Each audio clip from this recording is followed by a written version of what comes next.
onun o lənətin və yaxud da hər hansı bir neqativ hadisənin sənin həyatında təsiri olub olmayacağı səndən asılıdır. Mən əgər məsəl üçün mən bir lənətdən gəlmişəm bu dünyaya. İndi bu da mənim karmamdır. Mənim, yəni Allah məni belə yaradıb. Mənim nəslimdə var ki, yəni heç bir qadın xoşbəxt deyil. Misal olaraq hamısının yoldaşı onu pul vermir. Pulu var, vermir və yaxud da yoxdur, pul qazana bilmir. Nəysə də belə bir problemdir. Mən onu əgər gətirirəmsə mentalıma, düşüncəmə. Mən onu başlayıram yaşamağa, düşürəm də aşağı düşürəm. Mən onu karmikdən yaşamağa, astral bədənimə gətirirəm. O astral səyahət dediyimiz bax bu bədəndən olur.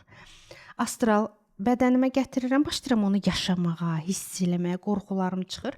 Bu gəlir mənim efir bədənimdə bütün çakralarımı darmadağın eləyir. Fiziki bədəndə oluram mən nə? Həmin o nəsil kodunu yaşayan bir insan. Ən ağır şəkildə.